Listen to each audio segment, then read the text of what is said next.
HDFC ലൈഫിന്റെ stock watch ചെയ്യുന്നുണ്ടെങ്കിൽ technical ട്രേഡേഴ്സിനെ സംബന്ധിച്ചിടത്തോളം ഒരു ഇൻട്രസ്റ്റിംഗ് ടൈമാണ്. ഈ ഒരു പ്രൈസ് ആക്ഷൻ കാണുന്ന പല ഇൻവെസ്റ്റേഴ്സും എപ്പോൾ എൻട്രി എടുക്കണമെന്നറിയാതെ വളരെ കൺഫ്യൂഷനിലാണ്. പക്ഷെ പ്രൊഫഷണൽ ട്രേഡേഴ്സും വലിയ സ്ഥാപനങ്ങളും വളരെ ശ്രദ്ധയോടെ കാണുന്ന ഒരു പവർഫുൾ ടെക്നിക്കൽ ഇൻഡിക്കേറ്റർ ഒരു വലിയ ബൈയിങ് ഓപ്പർച്യൂണിറ്റിക്ക് സാധ്യതയുണ്ടെന്ന് സിഗ്നൽ നൽകുന്നുണ്ടെങ്കിലോ ഇത് വെറും ഊഹങ്ങളല്ല, ചരിത്രപരമായിട്ട് പ്രാധാന്യമുള്ള പ്രത്യേക ലെവലിനെ കുറിച്ചാണ് പറയുന്നത്. ഒരുപക്ഷെ ഇതാവാം ഈ സ്റ്റോക്കിന്റെ അടുത്ത വലിയ നീക്കങ്ങളെ തീരുമാനിക്കുന്നത്. HDFC ലൈഫ് മുമ്പ് എവിടെയാണ് വലിയ സപ്പോർട്ട് കണ്ടെത്തിയതെന്ന് ചാർട്ടിലെ കൃത്യമായ ലെവലുകൾ ഞാൻ നിങ്ങൾക്ക് കാണിച്ചു തരാം. 200-day മൂവിംഗ് ആവറേജിന് അടുത്തുള്ള ഈ ലെവൽ എന്തുകൊണ്ടാണ് ഇത്രയും പ്രധാനപ്പെട്ടതാകുന്നതെന്നും നമുക്ക് ഡീറ്റെയിൽ ആയിട്ട് പരിശോധിക്കാം. അതിലും പ്രധാനമായി ഉയർന്ന സാധ്യതകളുള്ള ഒരു എൻട്രി പോയിന്റ് എങ്ങനെ കണ്ടെത്താമെന്ന് ഞാൻ നിങ്ങൾക്ക് പറഞ്ഞു തരാം. അതുവഴി നിങ്ങൾക്ക് ഇമോഷൻസിന്റെ പുറത്ത് ട്രേഡ് ചെയ്യാതെ അറിവോടെ തീരുമാനങ്ങൾ എടുക്കാൻ സാധിക്കും. കാരണം ഈ സെറ്റപ്പ് മനസ്സിലാക്കുന്നത് ഈ സ്റ്റോക്കിനെ നിങ്ങൾ കാണുന്ന രീതിയെ മാറ്റിമറിക്കും. അപ്പോൾ നമുക്ക് ഡീറ്റെയിൽ ആയിട്ട് പോകാം. Welcome to the eye opener video of Dhanam smart savings and investment solutions. എല്ലാ ട്രേഡേഴ്സും ഫേസ് ചെയ്യുന്ന ഒരു കോമൺ പ്രോബ്ലത്തിൽ നിന്ന് നമുക്ക് തുടങ്ങാം. വീണുകൊണ്ടിരിക്കുന്ന ഒരു സ്റ്റോക്കിൽ നല്ലൊരു എൻട്രി പോയിന്റ് കണ്ടെത്താൻ ശ്രമിക്കുകയാണ്. നിങ്ങൾ എപ്പോഴെങ്കിലും ഒരു സ്റ്റോക്ക് നല്ല വിലയ്ക്ക് കിട്ടിയെന്ന് കരുതി വാങ്ങിയിട്ടുണ്ടോ? എന്നിട്ട് അത് വീണ്ടും 5, 10, 15% താഴേക്ക് പോകുന്നത് കാണാൻ കഴിഞ്ഞിട്ടുണ്ട് എങ്കിൽ ഒരുപക്ഷെ നിങ്ങൾ മറ്റേ സൈഡിലായിരിക്കാം. നിങ്ങൾ വാങ്ങാൻ ആഗ്രഹിക്കുന്ന സ്റ്റോക്കിന്റെ വില കുറഞ്ഞു വരുന്നത് കണ്ടിട്ട് ഒന്നും ചെയ്യാനാവാതെ നിന്നിട്ടുണ്ടോ? എന്നിട്ട് പെട്ടെന്ന് അത് തിരിച്ചു കയറുകയും നിങ്ങളെ പിന്നിലാക്കി മുന്നോട്ട് കുതിക്കുകയും ചെയ്യുമ്പോൾ നമുക്ക് വെറുതെ നോക്കി നിൽക്കേണ്ടിയും വരും. ഇതാണ് ക്ലാസിക് ട്രേഡറുടെ പ്രതിസന്ധി. HDFC ലൈഫ് പോലെയുള്ള high quality large cap stock ഒരു കറക്ഷനിലൂടെ കടന്നു പോകുമ്പോൾ ചുറ്റുമുള്ള സംസാരങ്ങളൊക്കെ നമ്മളെ കൺഫ്യൂഷനിലാക്കിയേക്കും. എല്ലായിടത്തു നിന്നും നിങ്ങൾക്ക് അഭിപ്രായങ്ങൾ കേൾക്കാൻ കഴിയും. ചിലർ അപ് ട്രെൻഡ് കഴിഞ്ഞെന്ന് പറയും, മറ്റു ചിലർ കണ്ണടച്ച് ഡിപ്പ് വാങ്ങാൻ പറയും. ഈ രണ്ട് സമീപനങ്ങളുടെയും പ്രശ്നം അവ ഇമോഷൻസ് കൊണ്ട് ഡ്രൈവ് ചെയ്യപ്പെടുന്നു എന്നുള്ളതാണ്. ഒരു സ്ട്രാറ്റജി ഇല്ലാതെ വ്യക്തമായ മുൻകൂട്ടി തീരുമാനിച്ച ഒരു ലെവൽ ഇല്ലാതെ വീഴുന്ന ഒരു സ്റ്റോക്ക് വാങ്ങുന്നത് ഒരു സ്ട്രാറ്റജി ഒന്നുമല്ല. അത് റിയലി ഗാംബ്ലിംഗ് ആണ്. നിങ്ങൾ ഒരു വീഴുന്ന കത്തി പിടിക്കാൻ ശ്രമിക്കുന്നത് പോലെയാണ്. നിങ്ങളുടെ ട്രേഡിംഗ് അക്കൗണ്ട് കാലിയാക്കാനുള്ള എളുപ്പ വഴിയും ഇത് തന്നെയാണ് എന്നാണ് പറഞ്ഞു വരുന്നത്. അപ്പൊ ഈ അനിശ്ചിതത്വം വലിയ ഒരു മെന്റൽ സ്ട്രെസ് ഉണ്ടാക്കുന്നു. നിങ്ങളുടെ സ്വന്തം അനാലിസിസിൽ നിങ്ങൾ സംശയിക്കുന്നു, നഷ്ടപ്പെട്ട അവസരങ്ങൾ നിരാശരാകുന്നു, ഒരുപക്ഷെ പിന്നീട് വിഷമിക്കുന്ന തരത്തിലുള്ള എടുത്തുചാടിയുള്ള ട്രേഡുകൾ നടത്തുകയും ചെയ്തേക്കാം. യഥാർത്ഥ പ്രശ്നം സ്റ്റോക്കിൽ ലോങ് ടേം ഭാവിയെ കുറിച്ച് നിങ്ങൾക്ക് ശരിയാണോ തെറ്റാണോ എന്നതല്ല, ബയേഴ്സും സെല്ലേഴ്സും തമ്മിലുള്ള ബാലൻസ് എപ്പോൾ എവിടെ മാറിയേക്കാം എന്ന് കണ്ടെത്താനുള്ള തെറ്റായ പ്രോസസ്സിംഗ് ആണ് പ്രശ്നം. നമുക്ക് വേണ്ടത് ഒരു ഒബ്ജക്റ്റീവ് ടൂളാണ്. ഈ ബഹളങ്ങളെയൊക്കെ ഫിൽട്ടർ ചെയ്യാനും ഒരു റിവേഴ്സൽ കൂടുതൽ സാധ്യതയുള്ള ലെവലുകളിൽ ഫോക്കസ് ചെയ്യാനും സഹായിക്കുന്ന ഒന്നാണ് നമുക്ക് വേണ്ടത്. ഇവിടെയാണ് 200-day മൂവിംഗ് ആവറേജ് ഒരു ഒഴിച്ചുകൂടാനാവാത്ത ടൂളായി മാറുന്നത്. അപ്പൊ നമുക്ക് 200 മൂവിംഗ് ആവറേജിന്റെ ആ ഒരു ശക്തിയെ പറ്റി മനസ്സിലാക്കാം. കാലം തെളിയിച്ച ഡേറ്റയെ അടിസ്ഥാനമാക്കിയുള്ള ഒരു ഇൻഡിക്കേറ്റർ നമ്മൾ ഉപയോഗിക്കുകയാണ് 200-day മൂവിംഗ് ആവറേജ് അല്ലെങ്കിൽ 200 DMA. പുതുതായിട്ട് തുടങ്ങുന്നവർക്കായിട്ട് ഒരു ഡീറ്റെയിൽസ് പറയാം. ഒരു നിശ്ചിത കാലയളവിലെ സ്റ്റോക്കിന്റെ ആവറേജ് ക്ലോസിംഗ് പ്രൈസ് ആണ് മൂവിംഗ് ആവറേജ്. 200 DMA കഴിഞ്ഞ 200 ട്രേഡിംഗ് ദിവസങ്ങളിലെ വിലയുടെ ആവറേജ് എടുത്ത് അതിന്റെ ആ ഒരു പ്രൈസ് മാർക്ക് ചെയ്യും. സ്റ്റോക്കിന്റെ ലോങ് ടേം ട്രെൻഡ് കാണിക്കുന്ന ഒരു സ്മൂത്ത് ലൈനായിട്ട് ഇതിനെ നമുക്ക് കാണാൻ കഴിയും. അപ്പൊ എന്തുകൊണ്ടാണ് ഈ ഒരൊറ്റ ലൈൻ ഇത്രയും പവർഫുൾ ആകുന്നത്? ഒരു സ്റ്റോക്കിന്റെ ലോങ് ടേം ബുൾ മാർക്കറ്റും ബിയർ മാർക്കറ്റും തമ്മിലുള്ള ഫൈനൽ ലൈനായിട്ടാണ് 200 DMA പലരും കാണുന്നത്. നമ്മൾ റീറ്റെയിൽ ട്രേഡേഴ്സ് മാത്രമല്ല ഇത് നോക്കുന്നത്. വലിയ കളിക്കാർ, അതായത് ഇൻസ്റ്റിറ്റ്യൂഷണൽ ഇൻവെസ്റ്റേഴ്സ്, പെൻഷൻ ഫണ്ടുകൾ, മ്യൂച്വൽ ഫണ്ടുകൾ, അവരൊക്കെ ഈ ഒരു 200-day മൂവിംഗ് ആവറേജ് ശ്രദ്ധിക്കുന്നുണ്ട്. ഒരു പ്രധാന അളവുകോലായിട്ട് അവര് ഇതിനെ ഉപയോഗിക്കുകയാണ്. ഒരു സ്റ്റോക്ക് അതിന്റെ 200 DMAക്ക് മുകളിലാണെങ്കിൽ അത് ഹെൽത്തി ആയും ലോങ് ടൈം അപ് ട്രെൻഡിലുമാണ് എന്ന് പൊതുവെ കണക്കാക്കപ്പെടുന്നു. അത് താഴെയാണെങ്കിൽ അതിന്റെ ലോങ് ടൈം ഹെൽത്ത് സംശയത്തിലാകും. ഇത്രയധികം സ്വാധീനമുള്ള കളിക്കാർ പോലും ഇതേ ലെവൽ വെച്ച് അങ്ങനെ ട്രേഡ് ചെയ്യുന്നുണ്ടെങ്കിൽ ഇത് പലപ്പോഴും ഒരു സെൽഫ് ഫുൾഫില്ലിംഗ് പ്രോസസ് ആയിട്ട് മാറുന്നു.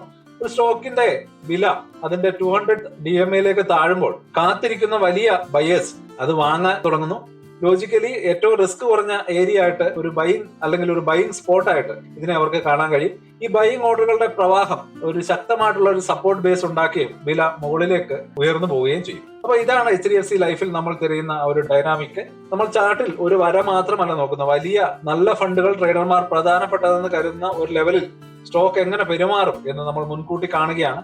സ്ട്രാറ്റജി 200 DMAക്ക് അടുത്ത് വാങ്ങുക എന്നതല്ല, മറിച്ച് ബയേഴ്സ് യഥാർത്ഥത്തിൽ എൻട്രി ചെയ്യുന്നുവെന്ന് കൺഫേം ചെയ്യുന്ന പ്രത്യേക സിഗ്നലുകൾക്കായിട്ട് നമ്മൾ നോക്കിയിരിക്കുക. ഇനി നമുക്ക് ആവശ്യമുള്ള ഹൈ പ്രോബബിലിറ്റി എൻട്രി നമുക്ക് ഇവിടെ ലഭിക്കാനും ഏറ്റവും ബെറ്റർ ആയിട്ടുള്ള ഓപ്പർച്യൂണിറ്റി ആയിട്ട് ഇതിനെ മാറ്റിയെടുക്കാൻ കഴിയും. ഇത് നമുക്ക് HDFC ലൈഫിന്റെ ആ ചാർട്ട് ഒന്ന് അനാലിസിസ് ചെയ്ത് നോക്കാം. 2025 ഡിസംബർ അവസാനമാകുമ്പോൾ HDFC ലൈഫ് ഏകദേശം 750 ലെവലിലാണ് ട്രേഡ് ചെയ്യുന്നത്. ഏറ്റവും പുതിയ ഡേറ്റ പ്രകാരം 200-day മൂവിംഗ് ആവറേജ് ഏകദേശം 746 മാർക്കിലും 200 ഡേ എക്സ്പൊണൻഷ്യൽ മൂവിംഗ് ആവറേജ് 730നും 742നും ഇടയിലുമാണ്. ഈ ഒരു വീഡിയോയുടെ ടൈറ്റിൽ ആവറേജിന് താഴെയുള്ള ഒരു എൻട്രിയെ കുറിച്ചാണ് പറയുന്നത്. ഇവിടെയാണ് നമ്മൾ സ്ട്രാറ്റജി വരുന്നത്. ഈ ഒരു അവസരം അല്ലെങ്കിൽ എക്സാക്ട്ലി നമ്മുടെ ആ ഒരു റിജക്ഷൻ ഏരിയയിലായിരിക്കില്ല, നമ്മളൊരു പുൾ ബാക്കിനായിട്ട് കാത്തിരിക്കും. പ്രൊഫഷണൽ ട്രേഡിംഗ് എന്നാൽ ക്ഷമയാണ്. മാർക്കറ്റ് നിങ്ങളുടെ വിലയിലേക്ക് വരാൻ കാത്തിരിക്കുക. നിങ്ങൾ HDFC ലൈഫിന്റെ ചാർട്ടിൽ തിരിഞ്ഞു നോക്കിയാൽ 200 ഡേ മൂവിംഗ് ആവറേജ് ശക്തമായിട്ടുള്ള സപ്പോർട്ടായിട്ട് പ്രവർത്തിച്ച ഒന്നിലധികം സന്ദർഭങ്ങൾ നമുക്ക് ഇവിടെയൊക്കെ കാണാൻ കഴിയും. ഓരോ തവണയും ഈ വില ആ ലൈനിലേക്ക് പുൾ ബാക്ക് ചെയ്തപ്പോൾ ബയേഴ്സ് ശക്തമായിട്ട് ഇടപെടുകയും അപ് ട്രെൻഡിന്റെ ഒരു പുതിയ ഘട്ടം ആരംഭിക്കുകയും ചെയ്തിട്ടുണ്ട്. അപ്പൊ ഇതാണ് നമ്മൾ തിരയുന്ന ആ ഒരു തെളിവ്. ഹിസ്റ്റോറിക്കൽ ആയിട്ടുള്ള ഒരു പ്രസിഡന്റ് നമുക്ക് ഇവിടെ കിട്ടുകയാണ്. പക്ഷെ ലൈനിൽ തൊട്ട ഉടനെ നമ്മൾ കണ്ണടച്ച് വാങ്ങുന്നില്ല, നമുക്ക് കൺഫർമേഷൻ ആവശ്യമാണ്. അപ്പോൾ അതെങ്ങനെ ആയിരിക്കും എന്ന് ഒന്നാമതായിട്ട് നമുക്ക് നോക്കാം. പ്രൈസ് ആക്ഷൻ തന്നെയാണ് നമ്മൾ വാച്ച് ചെയ്യുന്നത്. ഈ സോണിൽ ഒരു ബുള്ളിഷ് ക്യാൻഡിൽസ്റ്റിക് പാറ്റേൺ നമ്മൾ തിരയുന്നു, ഒരു ബുള്ളിഷ് എൻഗുൾഫിംഗ് പാറ്റേൺ അല്ലെങ്കിൽ ഒരു ഡോജി പോലുള്ള ഒരു പാറ്റേൺ ഈ ഒരു സെല്ലിംഗ് പ്രഷർ കുറയുകയാണെന്നും ബയേഴ്സ് കൺട്രോൾ ഏറ്റെടുക്കുകയാണെന്നും നമുക്കൊരു സൂചന തരുന്നു. രണ്ടാമതായിട്ട് നമ്മൾ മറ്റ് ഇൻഡിക്കേറ്ററുകൾ പരിശോധിക്കുന്നു. റിലേറ്റീവ് സ്ട്രെങ്ത് ഇൻഡെക്സ് RSI നിലവിൽ ഒരു ന്യൂട്രൽ ബുള്ളിഷ് റേഞ്ചിലാണ്. വില 200 DMAയിലേക്ക് ഇടിയുകയും RSI ഓവർസോൾഡ് ടെറിട്ടറിക്ക് ഏകദേശം 30 അടുത്തെത്തിയ ശേഷം മുകളിലേക്ക് തിരിയുകയാണെങ്കിൽ അത് ശക്തമായിട്ടുള്ള ഒരു സെക്കൻഡറി സിഗ്നൽ ആയിട്ട് നമുക്ക് ഇതിനെ കാണാൻ കഴിയും. അടുത്തിടെ ഒരു ബുള്ളിഷ് ക്രോസ് ഓവറിന്റെ ലക്ഷണങ്ങൾ കാണിച്ചിട്ടുണ്ട്. അപ്പൊ ഇതൊരു സർഫസിന് താഴെ ഓൾറെഡി മൊമെന്റം ബിൽഡ് ചെയ്യുന്നുണ്ട് എന്ന് സൂചിപ്പിക്കുകയാണ്. അപ്പൊ അതുകൊണ്ട് തന്നെ നമുക്കൊരു കംപ്ലീറ്റ് എൻട്രി സ്ട്രാറ്റജി എന്താണ് എന്ന് നമുക്ക് നോക്കാം. പ്രൈസ് കൺഫർമേഷൻ നോക്കുക. ഈ സോണിനുള്ളിൽ ഡെയിലി ചാർട്ടിൽ വ്യക്തമായിട്ടുള്ള ഒരു ബുള്ളിഷ് റിവേഴ്സൽ ക്യാൻഡിൽ ഉണ്ടോ എന്ന് ശ്രദ്ധിക്കുക. ഇതാണ് നിങ്ങളുടെ എൻട്രി ട്രിഗർ. ഇൻഡിക്കേറ്റർ കൺവേർജൻസ് പരിശോധിക്കുക. RSI MACD പോലെയുള്ള ഇൻഡിക്കേറ്ററുകൾ ഒരു ബൗൺസിനെ സപ്പോർട്ട് ചെയ്യുന്നുണ്ടെന്ന് വലിയ റെഡ് ഫ്ലാഗുകളൊന്നും കാണിക്കുന്നില്ലെന്നും നമുക്ക് ഇവിടെ ഉറപ്പിച്ചിട്ട് മുന്നോട്ട് പോകാം. ഈ കണ്ടീഷൻ ഒത്തു വന്നാൽ ഇത് ഉയർന്ന സാധ്യതയുള്ള ഒരു എൻട്രി ആയിട്ട് നമുക്കിവിടെ മനസ്സിലാക്കാം. ഇനി ഒരു സ്ട്രോങ് ടെക്നിക്കൽ സെറ്റപ്പ്, ഒരു സോളിഡ് കമ്പനിയുടെ പിന്തുണ ഉണ്ടെങ്കിൽ കൂടുതൽ മികച്ചതാണ്. HDFC ലൈഫ് ഇന്ത്യയിലെ ഇൻഷുറൻസ് സെക്ടറിലെ ഒരു മുൻനിര കമ്പനിയും Nifty 50 ഇൻഡെക്സിന്റെ ഭാഗവുമാണ്. ഇതൊരു നിശ്ചിത തലത്തിലുള്ള സ്റ്റെബിലിറ്റിയും ഇൻസ്റ്റിറ്റ്യൂഷൻസിന്റെ ശ്രദ്ധയും ഇവിടെ നൽകുന്നുണ്ട്. എന്നിരുന്നാലും നമ്മൾ വാല്യുവേഷനെ കുറിച്ച് സംസാരിക്കണം. ഈ സ്റ്റോക്ക് ട്രേഡ് ചെയ്യുന്നത് ഉയർന്ന ഒരു PE റേഷ്യോയിലാണ്. ഇത് ഇൻഡസ്ട്രി ആവറേജിനേക്കാൾ വളരെ കൂടുതലാണ്. ഇത് ഇൻവെസ്റ്റേഴ്സിന് ഫ്യൂച്ചർ ഗ്രോത്തിനെ കുറിച്ച് വളരെ ഉയർന്ന പ്രതീക്ഷകളുണ്ട് എന്ന് കാണിക്കുന്നു. ഈ പ്രീമിയം വാല്യുവേഷൻ ഒരു ഇരുതല വാളാണ് എന്ന് തന്നെ നമ്മൾ കരുതേണ്ടതുണ്ട്. ഇത് കമ്പനിയുടെ ശക്തമായിട്ടുള്ള ബ്രാൻഡിനെയും മാർക്കറ്റ് പൊസിഷനെയും പ്രതിഫലിപ്പിക്കുന്നുണ്ട്. എന്നാൽ ആ ഉയർന്ന പ്രതീക്ഷകൾക്കൊത്ത് ഉയർന്നില്ലെങ്കിൽ സ്റ്റോക്കിന്റെ കുത്തനെയുള്ള ഇടിവുകൾക്ക് സാധ്യതയുണ്ട് എന്ന് കൂടി നമ്മൾ ഈ ഒരു പോയിന്റിൽ മനസ്സിലാക്കേണ്ടതുണ്ട്. BA life, ICICI Prudential life തുടങ്ങിയ കോമ്പറ്റേറ്റീവ്സുമായിട്ട് HDFC ലൈഫിനെ താരതമ്യം ചെയ്യുമ്പോൾ മുൻനിര പ്രൈവറ്റ് ഇൻസ്റ്റിറ്റ്യൂഷൻസ് കമ്പനികൾക്ക് ഉയർന്ന വാല്യുവേഷൻ സാധാരണമാണെന്ന് നമുക്ക് കാണാൻ കഴിയും. ഓരോന്നിനും അതിൻ്റെതായിട്ടുള്ള സ്ട്രെങ്തുകളുണ്ട്. ഉദാഹരണത്തിന് ചിലർ SBI ലൈഫിന്റെ വലിയ ഡിസ്ട്രിബ്യൂഷൻ നെറ്റ്വർക്ക് ഒരു അഡ്വാൻറ്റേജ് ആയിട്ട് ചൂണ്ടിക്കാണിക്കാറുണ്ട്. അപ്പൊ ഇനി നമ്മളുടെ സെറ്റപ്പ് ഫെയിൽ ആയാൽ എന്ത് ചെയ്യണം എന്നുകൂടി നമ്മൾ മനസ്സിലാക്കേണ്ടതുണ്ട്. ഒരു ട്രേഡിംഗ് സ്ട്രാറ്റജിയും പെർഫെക്റ്റ് അല്ല. ഒരു പ്രൊഫഷണൽ ആകുന്നതിലെ ഏറ്റവും പ്രധാനപ്പെട്ട കാര്യം നിങ്ങൾ എപ്പോൾ തെറ്റാണ് എന്ന് തിരിച്ചറിയുകയും പെട്ടെന്ന് ലോസ് കട്ട് ചെയ്യുകയും ചെയ്യുന്നു എന്നുള്ളതാണ്. നമ്മൾ 200 DMAയിൽ HDFC ലൈഫ് വാങ്ങിയും അത് വീണ്ടും താഴേക്ക് പോവുകയാണെങ്കിൽ എന്ത് ചെയ്യും എന്നുള്ളത് കൂടി മനസ്സിലാക്കേണ്ടതുണ്ട്. ഇവിടെയാണ് നമ്മൾ ഒരു സ്റ്റോപ്പ് ലോസ് നിർബന്ധമായും വെക്കേണ്ടതുള്ളത്. ഏകദേശം 745 താഴെയുള്ള ആ ഒരു കീ സപ്പോർട്ട് ബ്രേക്ക് ആവുന്നത് ഒരു വലിയ റെഡ് ഫ്ലാഗ് ആയിരിക്കും. നമ്മൾ കരുതിയതിനേക്കാൾ സെല്ലേഴ്സ് വളരെ ശക്തരാണെന്നും ലോങ് ടൈം അപ് ട്രെൻഡ് അപകടത്തിലായേക്കാമെന്നും ഈ ഒരു സൂചന ഇവിടെ ലഭിക്കും. നിങ്ങളുടെ സ്റ്റോപ്പ് ലോസ് വെക്കാനുള്ള ഒരു ലോജിക്കൽ സ്ഥലം ഈ ഒരു കീ സപ്പോർട്ട് സോണിന് തൊട്ട് താഴെ ആയിരിക്കണം. ഇത് ട്രേഡ് നിങ്ങൾക്കെതിരെ പോയാൽ നിങ്ങളുടെ നഷ്ടം ചെറുതും മാനേജ് ചെയ്യാൻ കഴിയുന്നതുമാക്കി നിർത്താൻ തീർച്ചയായിട്ടും നിങ്ങളെ സഹായിക്കും. ഈ സ്ട്രാറ്റജിയുടെ മുഴുവൻ ലക്ഷ്യവും കുറഞ്ഞ റിസ്ക് ഉള്ള ഒരു എൻട്രി കണ്ടെത്തുക എന്നുള്ളതാണ്. സ്റ്റോപ്പ് ലോസ് ഇല്ലാതെ ട്രേഡ് ചെയ്യുന്നത് നിങ്ങൾക്ക് ചെയ്യാൻ കഴിയുന്ന ഏറ്റവും വലിയ തെറ്റുകളിൽ ഒന്നാണ്. എപ്പോഴും നിങ്ങളുടെ ക്യാപിറ്റൽ പ്രൊട്ടക്ട് ചെയ്യാൻ മറക്കരുത്. അതുകൊണ്ട് തീർച്ചയായിട്ടും സ്റ്റോപ്പ് ലോസ് വെക്കുക.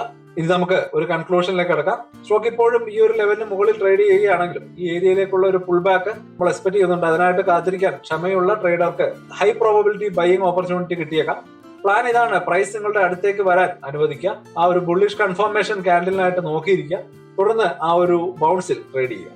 സെറ്റപ്പ് ശക്തമാണ്, കാരണം ഇത് വലിയ സ്ഥാപനങ്ങളുടെ മണി സൈക്കോളജി അടിസ്ഥാനമാക്കിയുള്ളതും വിലയേറിയതാണെങ്കിൽ പോലും ഫണ്ടമെന്റലി സ്ട്രോങ് ആയിട്ടുള്ള കമ്പനിയാൽ സപ്പോർട്ട് ചെയ്യപ്പെടുന്നതുമാണ്. എന്നാൽ എപ്പോഴും ആ ഒരു സപ്പോർട്ട് സോണിന് തൊട്ട് താഴെ വ്യക്തമായിട്ടുള്ള ഡിഫൈൻ ചെയ്ത ഒരു സ്റ്റോപ്പ് ലോസ് ഉപയോഗിച്ച് നിങ്ങളുടെ റിസ്ക് മാനേജ് ചെയ്യാൻ മറക്കരുത്. അപ്പോൾ ഈ ടെക്നിക്കൽ അനാലിസിസ് നിങ്ങൾക്ക് സഹായകമായി എന്ന് തോന്നുകയാണെങ്കിൽ ലൈക്ക് ചെയ്യാൻ മറക്കരുത്. ആ ഒരു സബ്സ്ക്രൈബ് ബട്ടൺ കൂടി ഒന്ന് പ്രസ് ചെയ്തേക്കാം, നോട്ടിഫിക്കേഷൻ ബെല്ല് ഒന്ന് അമർത്തിക്കാം. അപ്പോൾ HDFC ലൈഫിനെ കുറിച്ചുള്ള നിങ്ങളുടെ ചിന്തകൾ എന്താണ്? നിങ്ങളും ഈ ലെവൽ വാച്ച് ചെയ്യുന്നുണ്ടോ? താഴെ കമന്റ് സെക്ഷനിൽ അറിയിക്കുക. അപ്പോൾ അതുവരേക്കും ഹാപ്പി ഇൻവെസ്റ്റിംഗ്. സ്റ്റോക്ക് മാർക്കറ്റിലെ ന്യൂസുകളെയും അതുപോലെ തന്നെ അപ്ഡേറ്റുകളെയും ഉൾക്കൊള്ളിച്ചുകൊണ്ടുള്ള ഒരു ഫേസ്ബുക്ക് ഗ്രൂപ്പ് നമുക്കുണ്ട്. ആ ഒരു ഗ്രൂപ്പിന്റെ ലിങ്ക് ഈ വീഡിയോയുടെ ഡിസ്ക്രിപ്ഷനിൽ കൊടുക്കുന്നുണ്ട്. പ്രൈവറ്റ് ആയിട്ടുള്ള ഒരു ഗ്രൂപ്പാണ്. താല്പര്യമുള്ളവർക്ക് ആ ലിങ്കിൽ ക്ലിക്ക് ചെയ്തുകൊണ്ട് ഗ്രൂപ്പിൽ ജോയിൻ ചെയ്യാം. ഏറ്റവും ലേറ്റസ്റ്റ് ആയിട്ടുള്ള ന്യൂസുകൾ നമ്മൾ അതിൽ അപ്ഡേറ്റ് ചെയ്യുന്നുണ്ട്. വളരെ ഇൻഫോർമേറ്റീവ് ആയിരിക്കും. അപ്പൊ ഇത്രയുമാണ് ഇന്നത്തെ വീഡിയോയിൽ ഉൾപ്പെടുത്തിയിരിക്കുന്നത്. പുതിയ ന്യൂസുകളുമായിട്ട് നാളെ വീണ്ടും വരാം. ബൈ.